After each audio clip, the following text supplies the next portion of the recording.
Meteors have been revamped to no longer just be a random event. It is now something that will occur over time with varying proportions of destruction. There's large meteor swarms, there's small medium swarms, but most of the time meteors are going to end up being this new space dust. Either way, I'll just quickly show how the different meteors can do different amounts of damage. It's going to be random, so there's no point in me like sitting down crunching the numbers. Meteors can also strike from multiple directions, so it's not just going to be quite like how it was, where it's like one side of the station just kind of takes tiny bit of damage and it's over. Anyway, space dust doesn't even really look like a meteor. It's just kind of, it looks like dust. If I drag it into a reinforced wall, it doesn't even destroy the wall. Really, it's meant to potentially destroy glass, but it wasn't meant to be super destructive. Then there's small meteors, and this is when damage starts actually happening.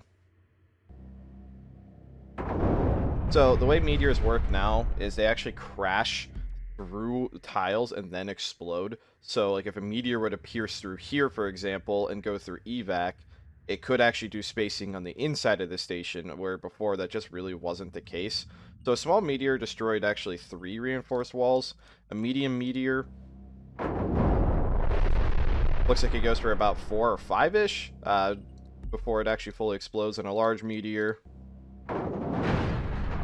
goes through about 6. So really, each meteor category is only slightly stronger than the previous, but it is larger.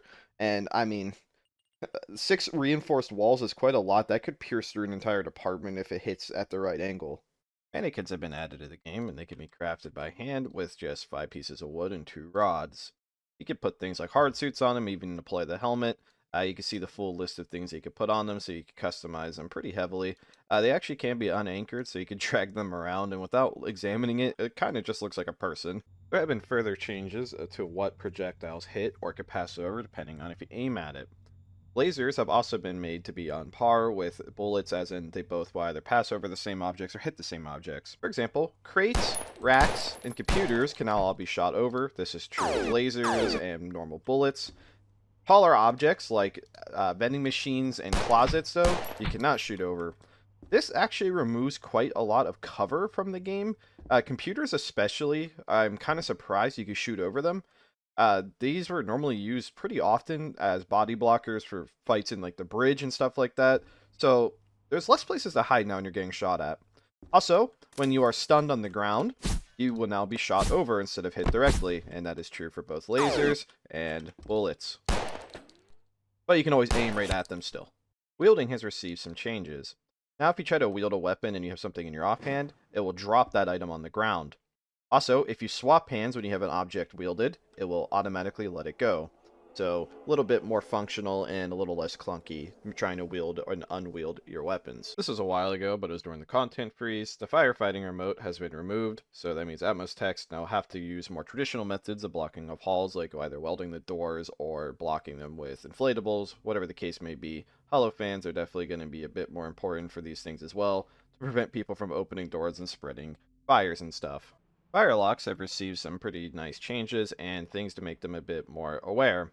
The big physical one-tile firelocks are more noticeable with this, but even the small firelocks actually have lights emitting off of them now when there is something wrong. You can shift-click them now, and it'll tell you exactly what's wrong with it. Extreme pressure could be for spacing or for a fire. And you can pry firelocks with your bare hands now. It's pretty quick, and the red text warning you that something's wrong will always appear now, so even further increasing of the warning time you get when you try to pry a firelock. Handcuffing has received some tweaks. You can now cuff people from over a tile away now, rather than having to be literally in their sprite.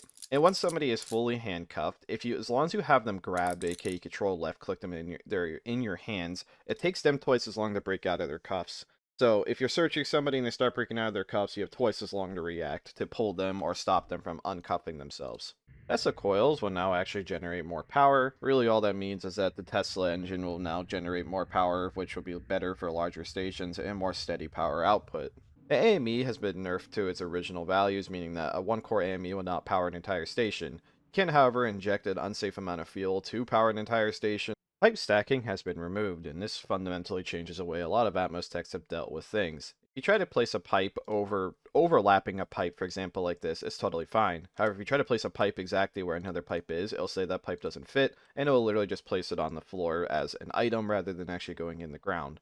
So this requires Atmos techs to have to use their space they have. Some stations don't have a whole lot of space, so you have to get creative with it. The TEG now requires more extreme temperatures. This is specifically to nerf room temperature setups, meaning you can't just hook up distro to the cold side or whatever and have a perfectly running TEG forever. You now have to utilize cooling down using either space or using freezers and using a burn chamber to make a hot gas loop.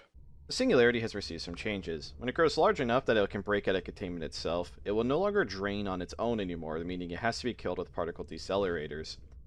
However, the particle accelerator has been changed. Even if you run the particle accelerator on level 3, it will not loose. The only way to loose it, other than sabotaging the containment fields itself, is to hack the particle accelerator and set it to level 4 in order to loose it that way. This should, in general, make singularities loose less often, but when they do loose, they probably will destroy more of the station. Syndicate allies that come through a teleporter now actually will showcase their sprite with the teleporter. Also, Syndicats specifically now have their own teleporter. They aren't just spawned in like a grenade penguin, for example. Stacking reflex has been nerfed, meaning that you can't just run 2 energy swords and have basically double the reflect chance. It'll just use whatever has the highest reflect chance, which in this case would be a singular energy sword, so you can't get practically immune to bullets. Hypodarts will once again inject through hard suits, meaning that one-hit kill darts against Death Squad is back on the menu.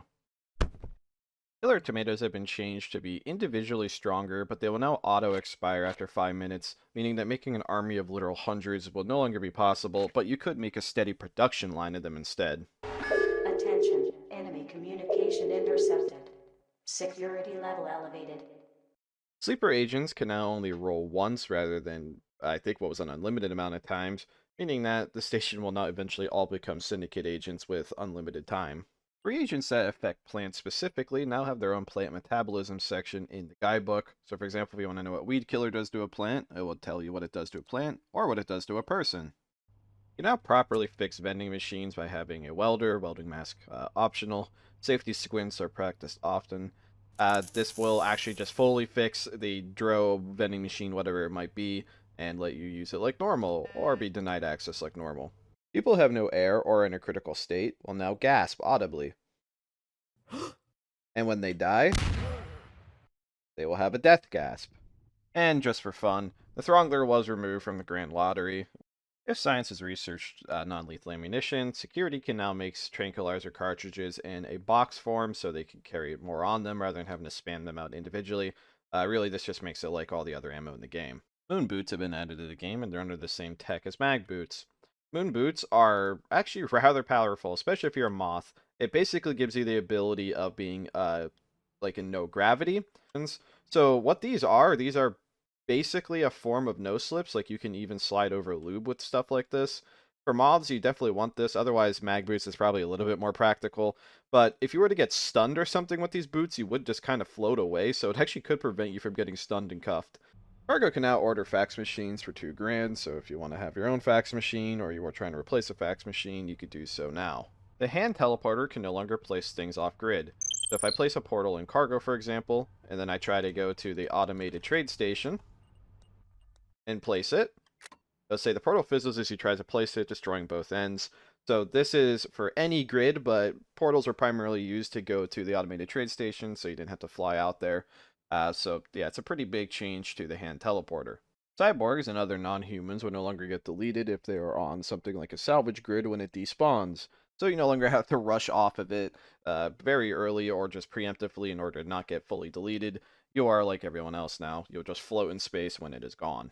Cargo techs now have ID permissions to actually unlock artifact containers, meaning that they can help contain artifacts or use it to sell artifacts more efficiently. They don't need like a salvager's help to do it or a scientist's help to do it. Machine parts like capacitors, matter bins, and manipulators now stack, and they can stack up to a pretty large amount of 10 things a stack, so you can really save up a lot of space with machine parts in your inventory.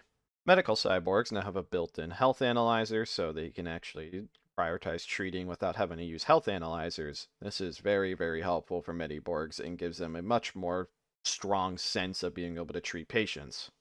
Nukies now come with their own special microwaves, Donk Company microwave. If you were to attempt to microwave an ID in it, it will explode the microwave and the ID card, meaning that Nukies can no longer get free all access before boarding. Stealthy characters like ninjas, for example, will no longer have their icons appear on the sec HUDs or anything that displays jobs without being unstealth. So this gives them a actual true form of stealth, meaning that like stealth boxes and stuff are going to be a lot more useful due to this.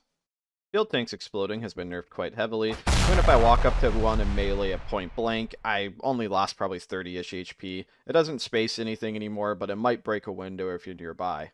Space dragons have been fixed, and now when you butcher them, they will now properly spit out the people they have devoured, meaning that if you get devoured by a space dragon, you're not guaranteed to be permadead, you can still be rescued. And the last thing I'll cover for, I guess this has been over a month, is when announcements tell you the direction of something, it's now actually accurate. You can always figure out what they're talking about based off, like in this example, it says it's northeast of Anomaly. So it is indeed northeast of the Anomaly. So you might have to use a station map, but either way, the direction is accurate.